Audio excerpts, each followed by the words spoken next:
Hello and welcome to another exciting episode of Can It Take a K26, the show where we take a variety of blasters and see if they can be upgraded using a K26 spring, and if not, what can they be upgraded with? I am your host, Captain Xavier, and today we're going to be looking at some Dino Squad blasters, starting with the Stego Smash.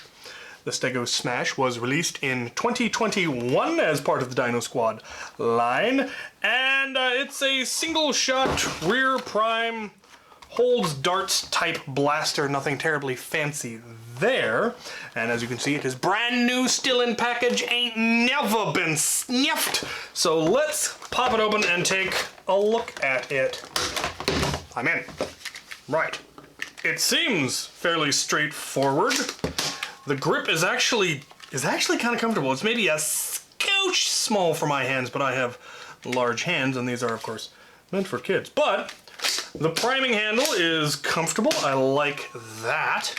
The trigger it's squishy. I'm willing to bet anything. It's got one of those plastic leaf springs in it. I've also heard that these are not pleasant to get open, so I'm not looking forward to that. There are almost no... There's a handful of screws. Yeah, that's probably going to be unpleasant. But we're going to give it a try anyway. These are squishy, comes with its own darts. Let's go ahead and get the stock numbers and accuracy and all that, and then we will see what it takes to get into this thing. To the chronograph. Right, came with 5 darts, so we'll put 5 darts through it. 79. 79. 79. 75 and 78. So consistent and not terrible, actually. High 70s is very respectable. The handle is feeling smaller and less comfortable the more I use it, but I still kind of like it. Let's take it to the range and see if I can hit anything with it. Right, I'm here on the range being menaced by wildlife, and we're going to see if I can hit anything at all with this thing, the Stego Smash. Go for a 25. Well, that shot farther than I expected. Oh. Might want to reload it. Oh. That elite accuracy, though.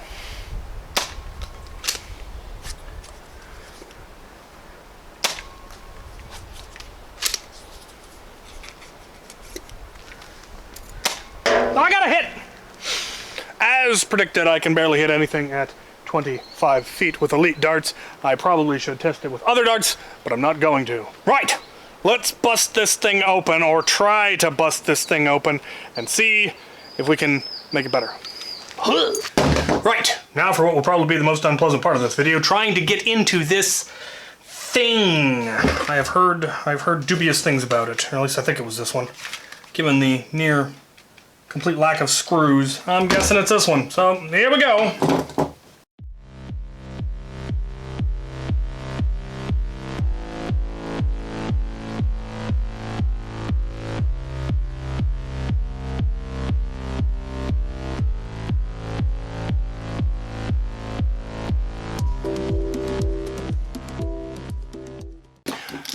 That was the single most unpleasant blaster I have ever tried to get into. I still can't get it to fully open up. I would have to cut it, probably, if I wanted to.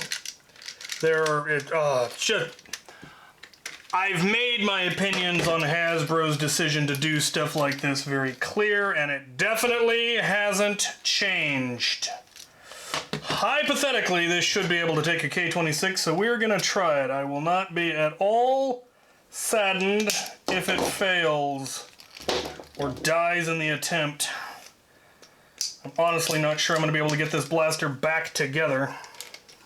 It is in fact really kind of too small. It's catching on the the priming handle, but I'm going to shove it in here anyway, or at least I'm going to try to get it back in here. Like I said, I'm not entirely certain I will be able to. I'm going to give it a try.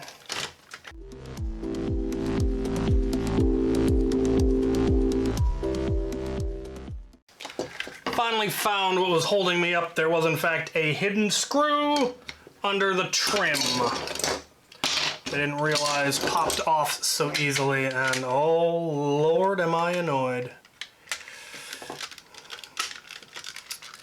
I don't think I'm going to be able to get it back together and functional. I just don't think it's actually, well, okay, maybe. I'm gonna give it a try.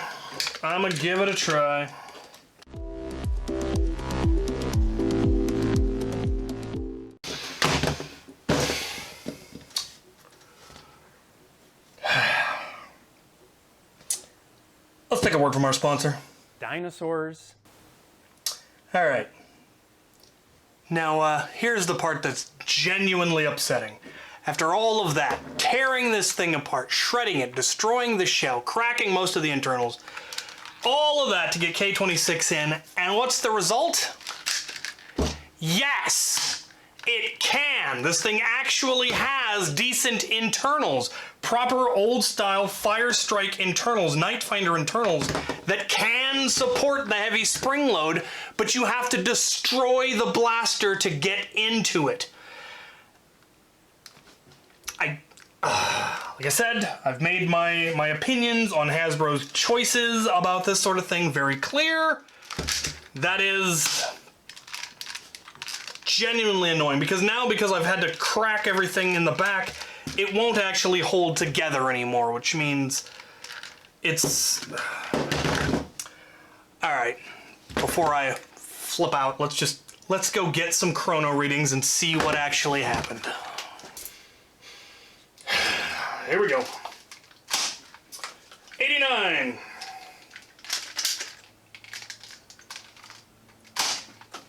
85. So a very slight improvement, probably very much hampered by the fact that the shell is a complete wreck and won't properly close, and probably having all kinds of unnecessary friction, and I chewed up the plunger rod, getting the spring on there. I'm not going to bother taking it to the range. It's not worth the effort. Yeah.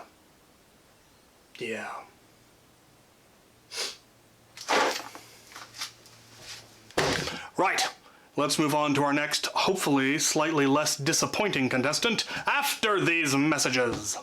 All of the K26 used on this series was donated by Out of Darts. Check out his new website at outofdarts.com for all your Nerf modding needs. Our next contestant is the Tricerablast. Tricerablast was also released in 2021 as part of the Dino Squad line, and it is a little bit more complicated. Let's get it open and take a look at it.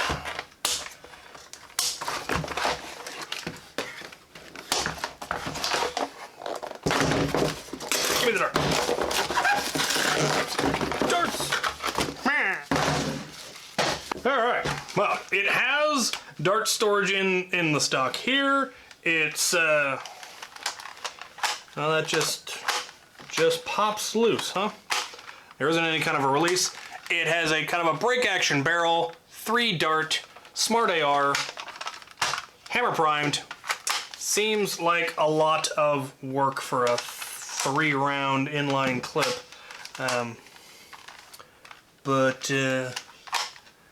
I'm curious. I like the idea that it's hammer primed, though obviously all of this aesthetics is kind of weird, and that feels a murder. Feels like a squishy trigger. We'll see how much easier this one is to get into. It does appear to have a full complement of screws, but we'll see if they've solvent welded or anything. But first, let's get those stock numbers and ranges. So, to the chronograph. Right, now for the Tricerablast, we will put 6 rounds through it, 2 full reloads, and see what we get. So here we go. 79, 72, 63.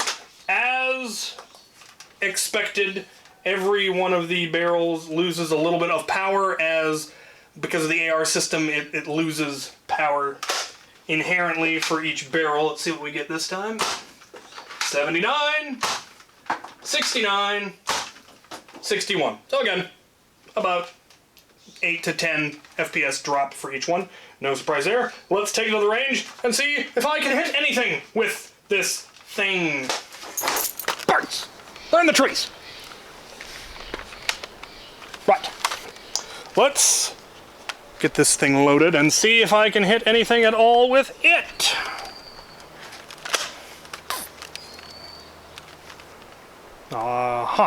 Here we go. Well, a little bit straighter. Almost hit the target behind it. No good. We reload. Ammo.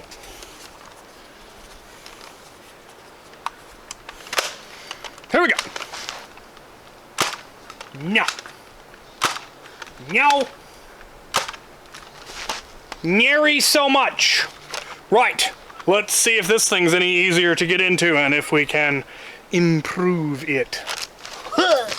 Right, let's see if this one is a complete and utter waste of my time as well, or if the fact that it has more screws means it might actually come apart.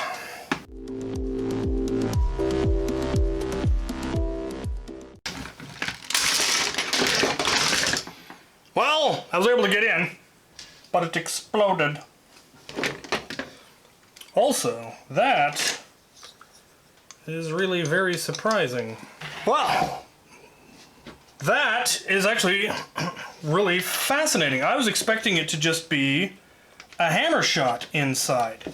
Have the spring go down into the grip like it does on most of the hammer prime blasters, but it doesn't. It is just a standard plunger tube style blaster with a spring, and you're simply pulling back the plunger tube with the hammer. That is interesting. It means that there actually is a chance this can take a K26. If it had been a standard hammer shot style, it definitely wouldn't have been. But with this design, it's not impossible. I also discovered that I should have read the instructions because the nose horn is in fact the release for the barrel. I was just pulling it and it wasn't strong enough to resist, but yeah, there is actually you pull that forward and it releases. I might not even bother to put this front part back on though, because it's completely unnecessary and just makes it hard to reload. So let's take a look in our bin-o spring and see if we've got an appropriate length of K26. That one's pretty close. And that one's closer. That one's too short.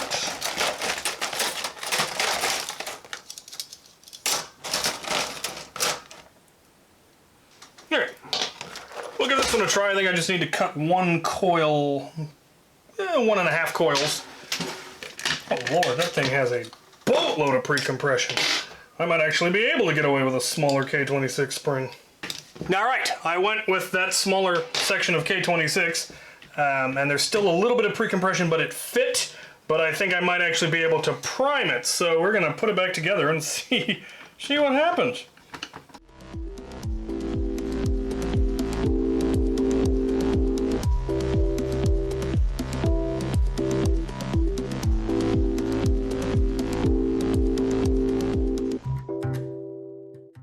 Right, well K26 will fit, but I can't seem to get it to catch, and I suspect it is because the internals are warping, the whole shell is warping under the frame, or under the weight.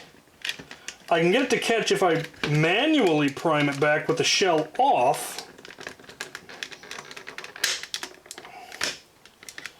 but not with the shell on. Oh.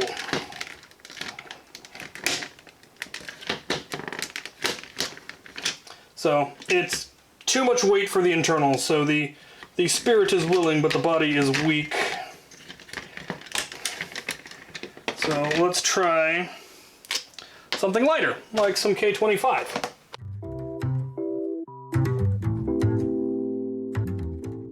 As long as I pull from the top of the hammer, I can get it to catch. If I try to pull from just the hammer itself, it won't catch, which is obviously not particularly functional, but it catches. So we're gonna button it up and throw some foam through it and see what we get. Alright, we're gonna take it and get the new chrono numbers as well as take it back to the range, but first, a word from our sponsor. Challenging. Yeah, I agree. Right, now for the new chrono numbers with K25 in it. Opening the barrel properly this time.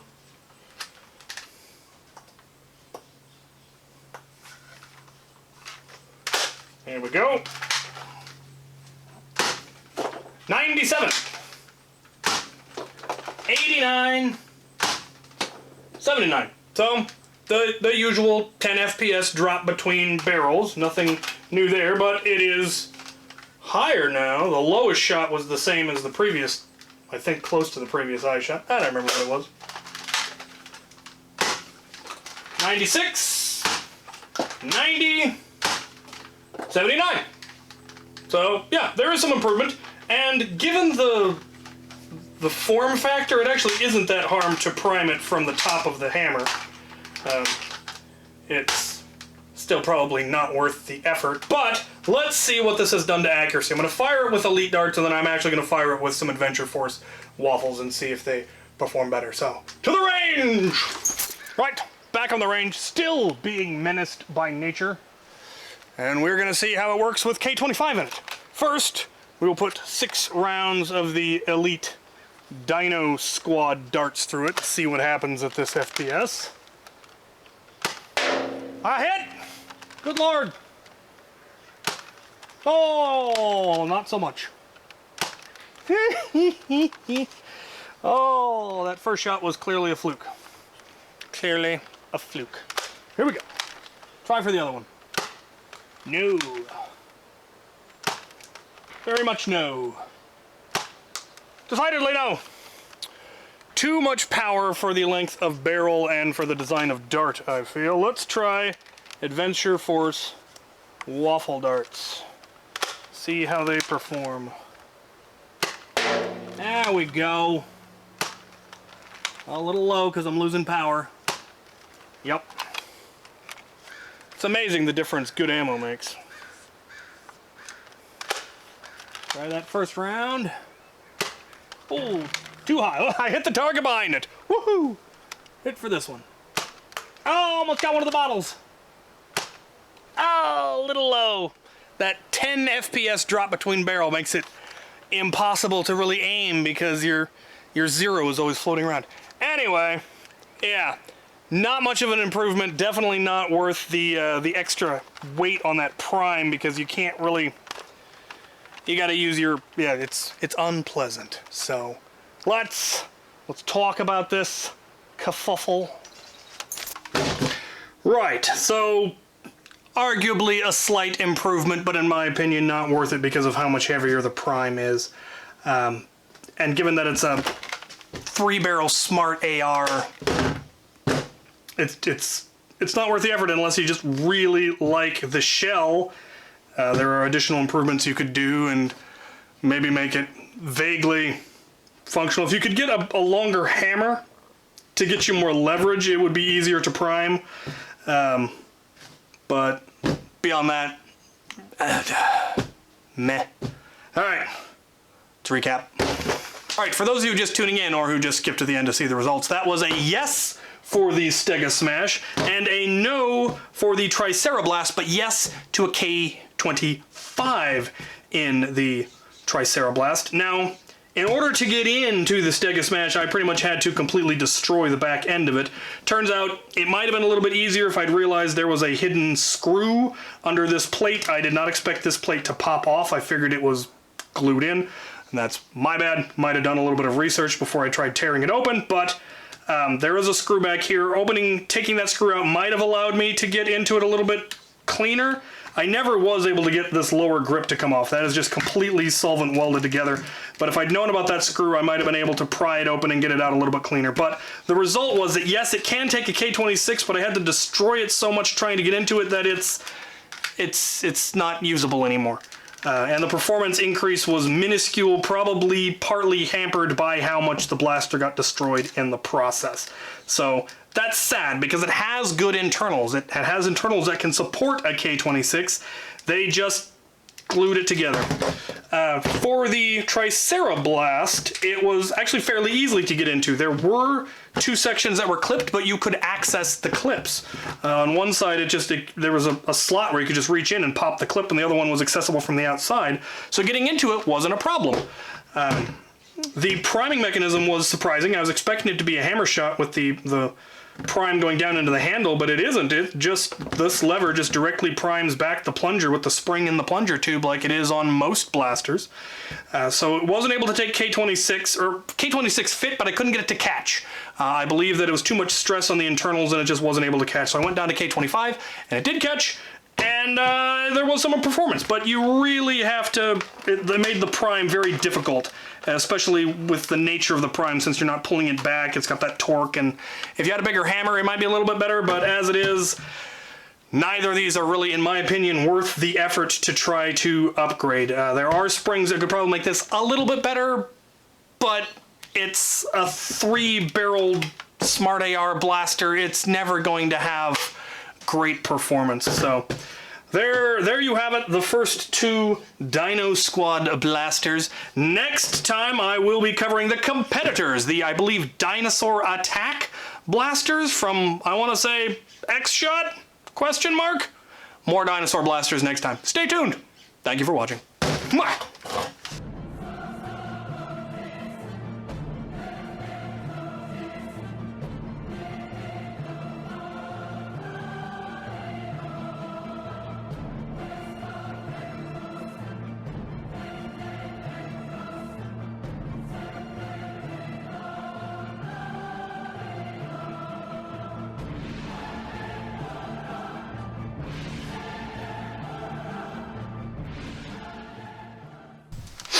Yeah, I want my K26 back, and I have no desire or intention of prying this thing back open again. So in the words of my good friend Luchathor, bandsaw yes!